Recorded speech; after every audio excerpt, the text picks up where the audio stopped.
Hey, you beautiful people of Africa. We are here today to talk about Kao Denero, the underrated king of African hip hop. I got to know Kao Denero from my subscribers who were actually requesting for me to do a reaction, and they actually asked me to do a reaction to the story of Lumumba and Welcome to Africa. And some other subscribers were saying I should do a reaction for I Am Sierra Leone. I had to take my time to do a research about Kao Denero because I never knew him before then. I went on searching on YouTube.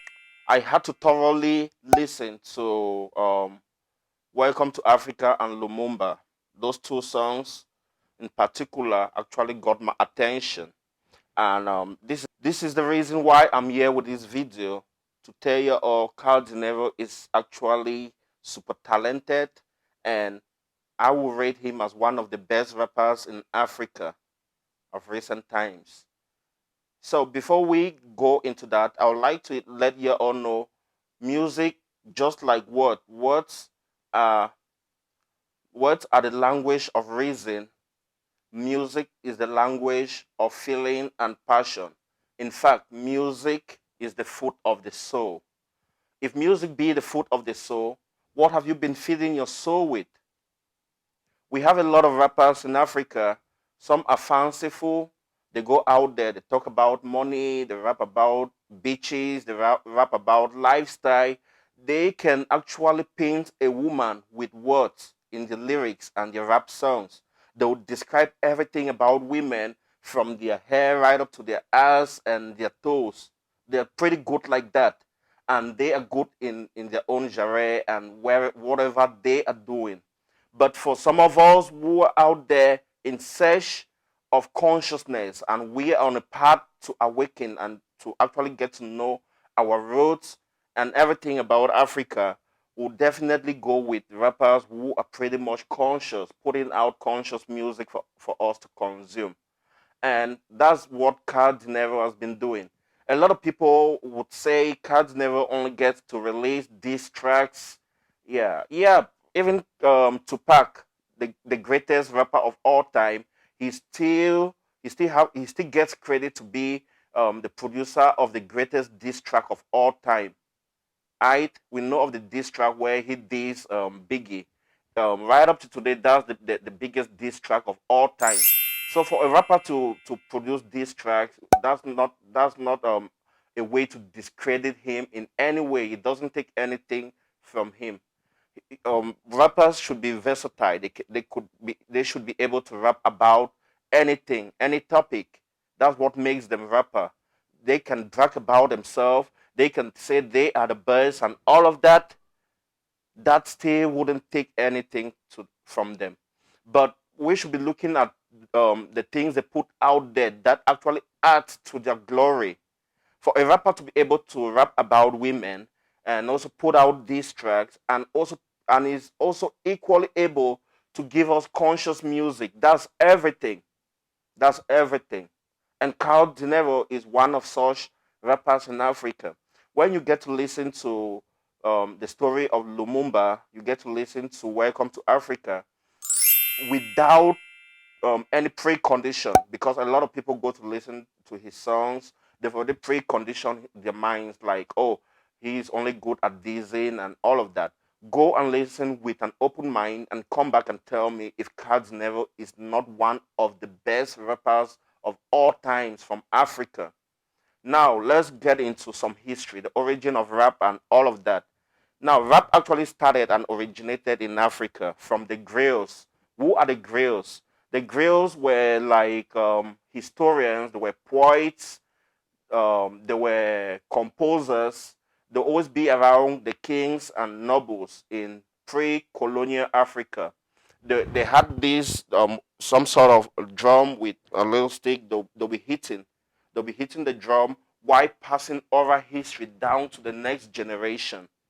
Now, in the absence of griots in our today Africa, we have the white instituted education that we go to school to learn.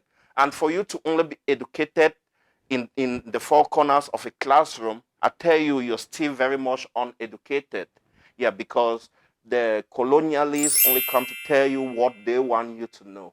And in every history book they have put out there for us, our history is only begun from the transatlantic slave trade, and maybe they'll touch Egypt, ancient Egypt, and the pyramids, and there it ends. But the griots were there to put down, to orally transcend history, our African history, from one generation to another. And before rap, even before Americans started rapping, Africans were already rapping as the griots. They were rapping as the griots. They were stolen from Africa and taken to America, and they still continue with the culture. While they were in the plantations working for their masters, the griots would be like the MCs, because the word MC actually originated from the griots. The griots would be out there. Excuse me.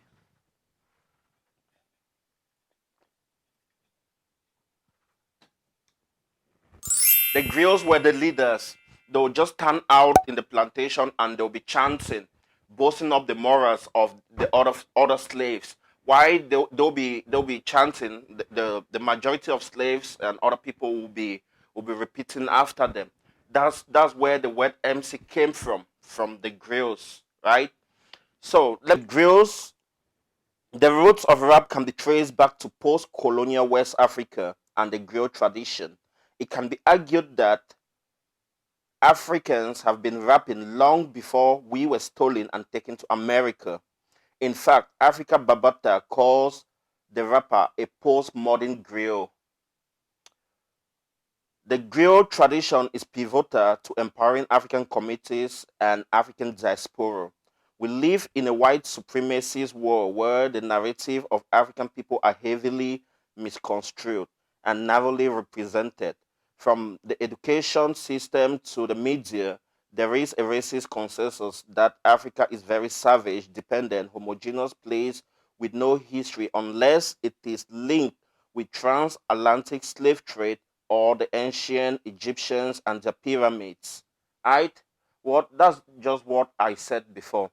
So although oral tradition is present throughout the whole of African society, it is believed that the griot tradition came out of the Mali Empire, and more specifically the Mandinka peoples, which encompass the majority of modern day West Africa. We have the Mali, Gambia, Guinea, Ivory Coast, Burkina Faso, Guinea-Bissau.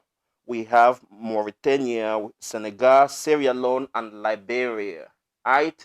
So I had to go through all of these to put out my point, to actually add weight to my point. Why I think Kao Denero is the underrated king of African hip hop.